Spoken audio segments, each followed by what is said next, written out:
আকাশবাণী খবর পড়ছি সুস্মিতা সেন।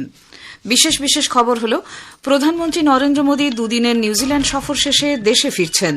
ভারত ও নিউজিল্যান্ডের মধ্যে প্রতিরক্ষা, পর্যটন সহ বিভিন্ন ক্ষেত্রে 5টি সমঝোতা স্মারকপত্র স্বাক্ষরিত। ভিয়েতনামে স্পিডবোট দুর্ঘটনায় তদন্তের নির্দেশ দিয়েছেন সেদেশের প্রধানমন্ত্রী। এই ঘটনায় 15 জন ভারতীয় প্রাণ হারিয়েছেন।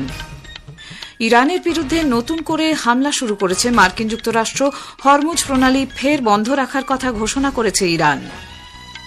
বিশ্বকাপ ফুটবলে আজ নরওয়েকে 2-1 গোলে হারিয়ে সেমিফাইনালে উঠেছে ইংল্যান্ড। কোয়ার্টার ফাইনালের শেষ ম্যাচে এখন আর্জেন্টিনার মুখোমুখি হয়েছে সুইজারল্যান্ড। উইম্বলডন টেনিসে মহিলাদের সিঙ্গলসে চ্যাম্পিয়ন হয়েছেন চেক প্রজাতন্ত্রের লিন্ডা নস্কোভা। আসছি বিস্তারিত খবরে। প্রধানমন্ত্রী নরেন্দ্র মোদী দুদিনের নিউজিল্যান্ড সফর শেষে দেশে ফিরছেন। দীর্ঘ 4 দশকেরও বেশি সময়ের মধ্যে কোনো ভারতীয় প্রধানমন্ত্রীর প্রথম নিউজিল্যান্ড সফর। এর ফলে এই দুদেশের পারস্পরিক সম্পর্ক এক নতুন উচ্চতায় পৌঁছবে বলে মনে করা হচ্ছে। প্রধানমন্ত্রী মোদী নিউজিল্যান্ডের প্রধানমন্ত্রী ক্রিস্টোফার লাক্সেনের সঙ্গে দ্বিপাক্ষিক বৈঠক করেন। উভয় নেতা প্রতিরক্ষা, পর্যটন, ক্রীড়া, দুর্যোগ ব্যবস্থাপনা এবং দুগ্ধ ও পশুপালন সহ বিভিন্ন ক্ষেত্রে 5টি সমঝোতা স্মারকপত্র স্বাক্ষর করেন। অকল্যান্ডের স্পার্ক অ্যারিনায় আয়োজিত এক সমাবেশে 10,000-এরও বেশি প্রবাসী ভারতীয়ের উদ্দেশ্যে প্রধানমন্ত্রী মোদী বলেন, ভারত ও নিউজিল্যান্ডের ভবিষ্যৎ একে অপরের সঙ্গে জড়িত এবং দুদেশের দ্বিপাক্ষিক বাণিজ্য চুক্তি ভারতকে একটি উন্নত রাষ্ট্রে পরিণত করার যাত্রাকে আরও ত্বরান্বিত করবে। भारत और न्यूजीलैंड के रिश्ते में यादें भी हैं, दोस्ती भी है, वैल्यूज भी है और एक कमिटमेंट भी है। भारत न्यूजीलैंड की यही वाक़ा एक नई यात्रा पर निकलने के लिए तैयार है। हमारे सामने अवसरों से भरा खुला समुद्र है, हवाएं हमारे साथ है, समंदर की विशाल लहरें हमारे साथ है, इच्छा शक्ति का नीला आसमान हमारे साथ है। पाने को काफी कुछ है और मैं जानता हूं हम सफल होंगे। অনুষ্ঠানে নিউজিল্যান্ডের প্রধানমন্ত্রী লাক্সেন ভারতকে এক বিশ্বস্ত বন্ধু হিসেবে অভিহিত করেন। নিউজিল্যান্ডের অগ্রগতিতে ভারতীয় সম্প্রদায়ের অবদানের প্রশংসা করেন তিনি। এক দেশ এক নির্বাচন ব্যবস্থা চালু হলে প্রশাসনিক ব্যবস্থা আরও শক্তিশালী হবে, নির্বাচনী ব্যয় কমবে এবং দেশের অর্থনীতি উল্লেখযোগ্যভাবে লাভবান হবে বলে এ সংক্রান্ত যৌথ সংসদীয় কমিটির চেয়ারম্যান সাংসদ পিপি চৌধুরী দাবি করেছেন। গোয়ায় সাংবাদিকদের মুখোমুখি হয়ে তিনি জানান, বিভিন্ন রাজ্যের সরকার, রাজনৈতিক দল, সাংবিধানিক বিশেষজ্ঞ, নাগরিক সমাজ এবং অন্যান্য অংশীদারদের মতামত সংগ্রহ করতে 41 সদস্যের এই কমিটি দেশ জুড়ে সফর করছে। ইতোমধ্যেই 9টি রাজ্য সফর করেছে কমিটি। তিনি বলেন, এক দেশ এক নির্বাচনের অর্থ সারা দেশে একদিনে ভোট গ্রহণ নয়। লোকসভা ও বিধানসভার নির্বাচন আগের মতোই একাধিক দফায় হবে, তবে প্রতি 5 বছরে একবারই অনুষ্ঠিত হবে। বারবার নির্বাচন হওয়ার ফলে সরকারি, প্রশাসন, শিক্ষা, পর্যটন, শিল্প উৎপাদন এবং বিনিয়োগের উপর প্রভাব পড়ে। জেপিসির চেয়ারম্যান আরও জানান, দেশ জুড়ে প্রাপ্ত পরামর্শ ও মতামত বিবেচনা করেই চূড়ান্ত রিপোর্ট তৈরি করবে কমিটি। অভিন্ন দেওয়ানি বিধি ইউসিসির খসড়া বিল পর্যালোচনার জন্য একটি উচ্চ পর্যায়ের কমিটি গঠন করেছে পশ্চিমবঙ্গ সরকার। 9 সদস্যের এই বিশেষজ্ঞ কমিটির চেয়ারপারসন সুপ্রিম কোর্টের অবসরপ্রাপ্ত বিচারপতি রঞ্জনা প্রকাশ দেশাই। এছাড়া সদস্য হিসেবে রয়েছেন মেঘালয়ের প্রাক্তন রাজ্যপাল তথাগত রায়। বিজ্ঞপ্তিতে বলা হয়েছে, বিয়ে, বিবাহ বিচ্ছেদ, উত্তরাধিকার এবং উইল সংক্রান্ত বিষয়ে প্রস্তাবিত খসড়া বিলটি বিস্তারিতভাবে পরীক্ষা ও পর্যালোচনা করবে এই কমিটি। ভিয়েতনামের প্রধানমন্ত্রী লে মিন হুন ফু কুওক দ্বীপের কাছে স্পিডবোট দুর্ঘটনায় তদন্তের নির্দেশ দিয়েছেন। এই দুর্ঘটনায় 15 জন ভারতীয় পর্যটক প্রাণ হারান। মুম্বাইতে ভিয়েতনামের কনসুলেট জেনারেলের এক বিবৃতিতে জানানো হয়েছে যে প্রধানমন্ত্রী হুন সংশ্লিষ্ট কর্তৃপক্ষকে ত্রুটি বিচ্যুতি চিহ্নিত করতে, দুর্ঘটনার কারণ নির্ণয় করতে এবং ভবিষ্যতে এ ধরনের ঘটনা রোধে প্রয়োজনীয় সংশোধনমূলক ব্যবস্থা গ্রহণের নির্দেশ দিয়েছেন। এছাড়া দুর্ঘটনার জন্য দায়ী কোনো নিয়ম লঙ্ঘনের ঘটনা প্রমাণিত হলে জড়িতদের বিরুদ্ধে কঠোর আইনি ব্যবস্থা নেওয়ার জন্যও নির্দেশ দেন তিনি। উল্লেখ্য, গতকাল এই মর্মান্তিক দুর্ঘটনা ঘটে।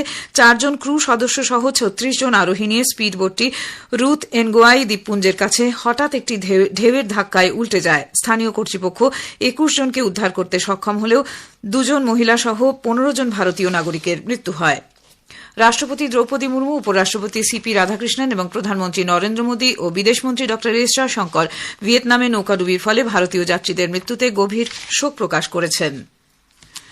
কেন্দ্রীয় স্বরাষ্ট্রমন্ত্রী অমিত শাহ আজ আহমেদাবাদ মিউনিসিপ্যাল কর্পোরেশনের 450 কোটি টাকার একাধিক প্রকল্পের উদ্বোধন ও শিলান্যাস করবেন। গান্ধীনগর লোকসভা কেন্দ্রের জন্য একটি গণবৃক্ষরোপণ কর্মসূচিরও সূচনা করবেন তিনি। কেন্দ্রীয় কৃষি ও কৃষক কল্যাণ মন্ত্রী শিবরাজ সিং চৌহান আজ নতুন দিল্লির পুসা ক্যাম্পাসে আয়োজিত পরিবেশ সংরক্ষণ সংকল্প কর্মসূচিতে অংশগ্রহণ করবেন। এই উপলক্ষে তিনি সারা দেশ থেকে আগত প্রায় 17,000 বৃক্ষমিত্রর সঙ্গে মতবিনিময় করবেন। দেশের প্রায় প্রতিটি রাজ্য থেকে আগত বৃক্ষমিত্ররা এই কর্মসূচিতে অংশ নেবেন। তাঁরা বৃক্ষরোপণ, জল সংরক্ষণ এবং পরিবেশ পুনরুদ্ধারের ক্ষেত্রে উল্লেখযোগ্য অবদান রেখেছেন। কর্মসূচির অংশ হিসেবে কৃষিমন্ত্রী পুসা ক্যাম্পাসে অংশগ্রহণকারী বৃক্ষমিত্রদের সঙ্গে নিয়ে বৃক্ষরোপণ অভিযানে অংশ নেবেন এবং একটি সবুজ ভারত গড়ে তোলার লক্ষ্যে সম্মিলিত অঙ্গীকার পুনর্ব্যক্ত করবেন। রেলমন্ত্রী অশ্বিনী বৈষ্ণব তেলেঙ্গানার সাঙ্গারেড্ডি জেলার উপকণ্ঠে নন্দীগামা এলাকায় মেধা রেলওয়ে কোচের যন্ত্রাংশ তৈরির কারখানা সরেজমিনে পরিদর্শন করেন। 375 একর জুড়ে বিস্তৃত এই বিশাল শিল্প ইউনিটটি রেলওয়ের আধুনিকীকরণে উল্লেখযোগ্য অগ্রগতির নিদর্শন। মন্ত্রী মেক ইন ইন্ডিয়া উদ্যোগের একটি গুরুত্বপূর্ণ অংশ হিসেবে বেসরকারি উদ্যোগকে উৎসাহিত করার ক্ষেত্রে কেন্দ্রীয় সরকারের প্রতিশ্রুতির উপর জোর দেন। 3 high-speed bullet train corridors to Hyderabad to Telangana, which will totally change the landscape. If you see from Pune to Hyderabad, from Hyderabad to Chennai, from Hyderabad to Bangalore, this will become a major game changer for entire region, and Hyderabad will become the high-speed hub. This will totally change the landscape. It will bring huge amount of development. The economies of this entire region will become fully integrated. ভারতের খাদ্য নিরাপত্তা ও গুণমান নিয়ন্ত্রক কর্তৃপক্ষ FSSAI গ্রাহকদের কাছ থেকে আসা অভিযোগের ভিত্তিতে সুইগি ইনস্টামার্টকে 9টি নোটিশ পাঠিয়েছে। এক সোশ্যাল মিডিয়া পোস্টে FSSAI জানিয়েছে যে মেয়াদ উত্তীর্ণ, পচে যাওয়া, দূষিত এবং অসুরক্ষিত খাদ্য সামগ্রী সুইগি ইনস্টামার্টের মাধ্যমে গ্রাহকদের বিক্রি করা হয়েছে বলে অভিযোগ এসেছে। এরই ভিত্তিতে সংস্থাটির কাছ থেকে বিস্তারিত ব্যাখ্যা চাওয়া হয়েছে। উপযুক্ত জবাব দিতে ব্যর্থ হলে তাদের বিরুদ্ধে আইনানুগ ব্যবস্থা নেওয়া হবে বলেও জানিয়েছে FSSAI। খবর শুনছেন আকাশবাণী থেকে। আমাদের সংবাদ শোনা যাচ্ছে ইউটিউব চ্যানেল আকাশবাণী সংবাদ বাংলা, ফেসবুক ও ইনস্টাগ্রাম আকাশবাণী সংবাদ কলকাতা এবং এক্স হ্যান্ডেল AIR নিউজ কলকাতাতে। ইরানের বিরুদ্ধে নতুন করে হামলা শুরু করেছে মার্কিন যুক্তরাষ্ট্র। হরমুজ প্রণালীতে সাইপ্রাসের একটি জাহাজে ইরান হামলা চালিয়েছে বলে অভিযোগ। তারপরেই মার্কিন রাষ্ট্রপতি ডোনাল্ড ট্রাম্পের নির্দেশে এই পাল্টা হামলা শুরু করেছে সে দেশের সেনাবাহিনী। কেশাম দ্বীপ, বন্দর আব্বাস, সিরিক এলাকায় বিস্ফোরণের শব্দ শোনা গিয়েছে। ইরানের হামলায় সাইপ্রাসের পতাকাবাহী জাহাজটির ব্যাপক ক্ষয়ক্ষতি হয়েছে এবং একজন নাবিক নিখোঁজ রয়েছেন বলে মার্কিন যুক্তরাষ্ট্র দাবি করেছে। অন্যদিকে হরমুজ প্রণালী ফের বন্ধ রাখার কথা ঘোষণা করেছে ইরান। পরবর্তী নির্দেশ না দেওয়া পর্যন্ত এই সমুদ্রপথ বন্ধ থাকবে বলে জানিয়েছে তেহরান। ইরানের IRGC নৌবাহিনী জানিয়েছে সম্প্রতি একটি জাহাজ অননুমোদিত পথ ব্যবহারের চেষ্টা করেছে। এর জেরে এই সিদ্ধান্ত নেওয়া হয়েছে। ওই অঞ্চলে মার্কিন যুক্তরাষ্ট্রের হস্তক্ষেপ বন্ধ না হলে হরমুজ দিয়ে কোনো জাহাজকে চলাচল করতে দেওয়া হবে না বলেও জানিয়েছে ইরান। পুরুষদের ক্রিকেটে সাদাম্পটনে গতকাল পঞ্চম ও শেষ T20 ম্যাচে ইংল্যান্ড ভারতকে 56 রানে পরাজিত করে 5 ম্যাচের সিরিজ 4-0 ব্যবধানে জিতে নিয়েছে। এবার বিশ্বকাপ ফুটবলের খবর। ম্যাচে আর্জেন্টিনা সুইজারল্যান্ডের বিরুদ্ধে খেলছে। কানসাস সিটি স্টেডিয়ামে খেলা শুরু হয়েছে ভারতীয় সময় সকাল 6:30টায়। শেষ পাওয়া খবরে আর্জেন্টিনা 1-0 গোলে এগিয়ে রয়েছে। এদিকে তৃতীয় কোয়ার্টার ফাইনালে ইংল্যান্ড নরওয়েকে 2-1 গোলে হারিয়ে সেমিফাইনালে উঠেছে। নরওয়ের হয়ে আন্দ্রেয়াস সেলদ্রুপ 36 মিনিটে গোল করে দলকে এগিয়ে দেন। প্রথমার্ধে সংযুক্ত সময় তা শোধ করেন ইংল্যান্ডের জুড বেলিংহাম। নির্ধারিত সময়ে খেলা অমীমাংসিত থাকায় অতিরিক্ত সময়ে খেলা গেলে 93 মিনিটে ইংল্যান্ডের হয়ে বেলিংহাম আরও একটি গোল করলে ইংল্যান্ড জিতে যায়। ইতোমধ্যে ফ্রান্স ও স্পেন সেমিফাইনালে উঠেছে।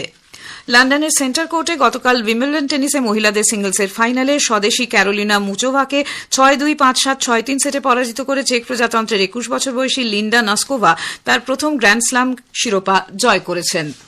2023 সালে মার্কেটা ভান্দ্রোসোভা এবং 2024 সালে বারবোরা ক্রেজিকোভার পর গত 4 বছরের মধ্যে ঘাসের কোর্টে এই মর্যাদাপূর্ণ টুর্নামেন্টে জয়ী তৃতীয় চেক মহিলা হলেন নাসকোভা। শেষ করার আগে খবরের বিশেষ কিছু অংশ আরেকবার। প্রধানমন্ত্রী নরেন্দ্র মোদী দুদিনের নিউজিল্যান্ড সফর শেষে দেশে ফিরছেন। ভারত ও নিউজিল্যান্ডের মধ্যে প্রতিরক্ষা, পর্যটন সহ বিভিন্ন ক্ষেত্রে 5টি সমঝোতা স্মারকপত্র স্বাক্ষরিত হয়েছে। বিশ্বকাপ ফুটবলে আজ নরওয়েকে 2-1 গোলে হারিয়ে সেমিফাইনালে উঠেছে ইংল্যান্ড। কোয়ার্টার ফাইনালের শেষ ম্যাচে এখন আর্জেন্টিনার মুখোমুখি হয়েছে সুইজারল্যান্ড। খবর এখনকার মতো এ পর্যন্ত। এরপরে শুনুন স্থানীয় সংবাদ।